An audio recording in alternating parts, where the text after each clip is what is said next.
É hora da política aqui no SBT Meio-Dia. O ex-secretário da Casa Civil, Douglas Borba, que pediu exoneração do cargo no governo do estado depois do escândalo dos respiradores. Segundo a investigação do Ministério Público, ele seria o líder deste esquema que teria desviado recursos dos respiradores. Agora, ele também pediu a renúncia do cargo de vereador na Câmara Municipal de Biguaçu. Ele deve ser ouvido na CPI dos respiradores na próxima semana, a exemplo que também deve acontecer com o ex-secretário da Saúde, Elton Zeferino, e também com a servidora Márcia Pauli.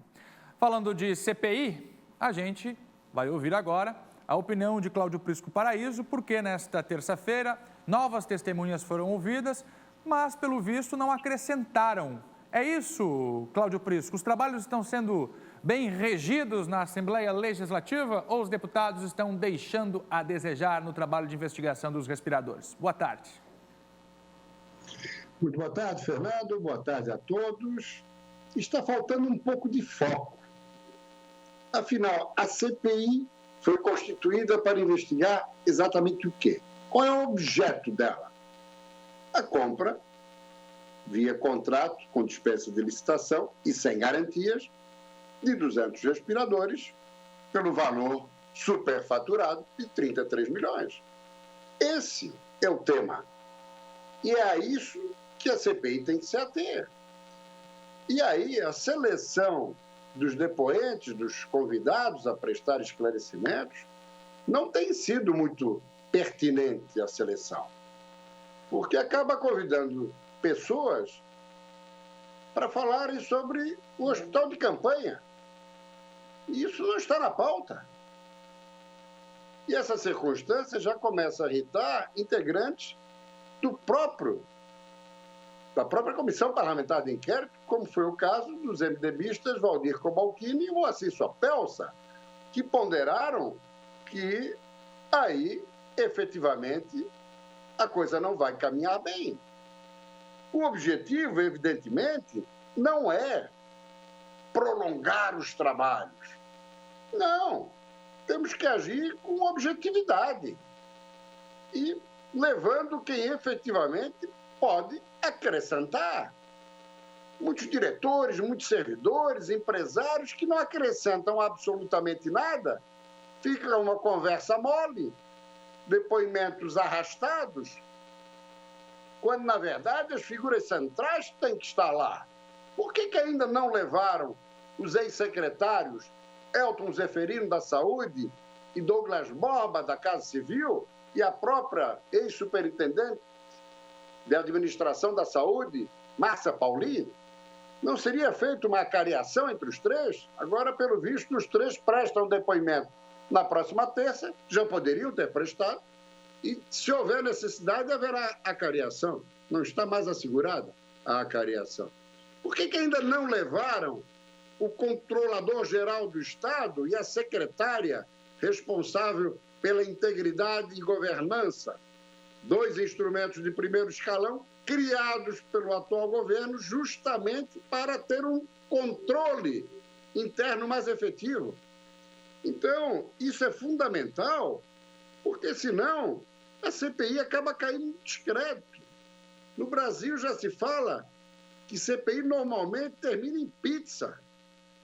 Então não é possível que se permita o seu esvaziamento justamente pela falta de objetividade e de foco nos seus encaminhamentos. Seria fundamental que os seus membros se reunissem e efetivamente pudessem buscar uma estratégia mais adequada.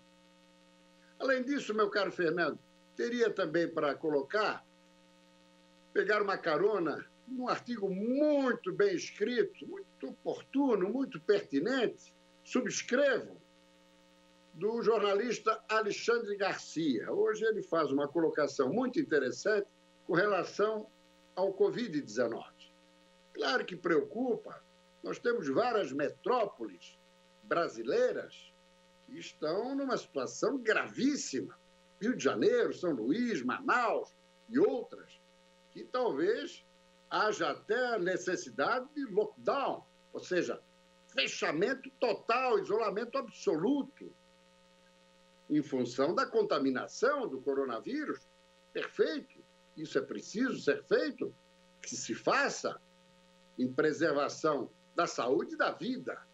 Agora, o próprio Supremo Tribunal Federal já decidiu que o controle sanitário, a orientação sanitária, precisa ser desencadeada e autorizada por governadores e prefeitos. Então, chegou a hora dos governadores repassarem essa incumbência aos prefeitos. Nós vimos agora há pouco que na região oeste vários municípios enfrentam dificuldades sérias. Ótimo, então vamos concentrar todo o aperto do controle sanitário nesses municípios. Agora, municípios que não têm contaminação nenhuma, não falo de morte, falo de casos de Covid-19. Por que eles estão fechados? Por que estão em quarentena?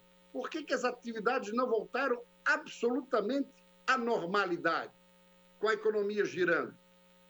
Isso é fundamental. Porque nós temos a crise sanitária, mas também já temos a crise econômica.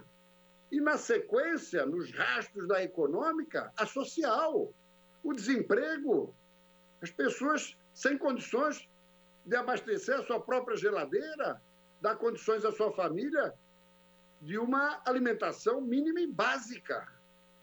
Então, não há como compreender, por exemplo, e coloca aí o Alexandre Garcia com muita propriedade, o seguinte: dos 27 estados brasileiros, em 20 deles, os índices são da Coreia do Sul, um dos países com menor alcance do coronavírus entre todos os países do mundo. O Brasil é um país continental pelo seu tamanho. As realidades regionais, estaduais, municipais têm uma grande variação. Então, não é possível que se mantenha uma regra única para todos.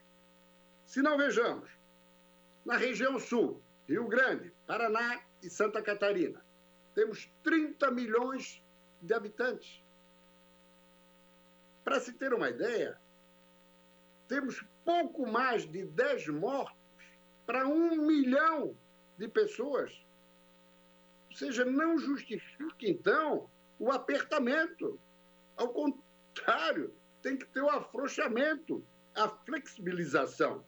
Então, por quê? Porque as UTIs estão praticamente vazias e a atividade pode voltar ao normal. Então, Fernando, para fechar, é fundamental que, nesse momento, os nossos administradores tenham a consciência para a realidade que vivemos. Não é lance de oportunismo para botar a cabeça para fora e já se candidatar a uma perspectiva eleitoral em 22, seja a presidência da República, seja a reeleição, no caso do próprio Jair Bolsonaro. Nós precisamos, no Brasil, de estadistas que enxerguem as próximas gerações e não apenas políticos de pequena grandeza que só olham e miram as próximas eleições. É isso aí.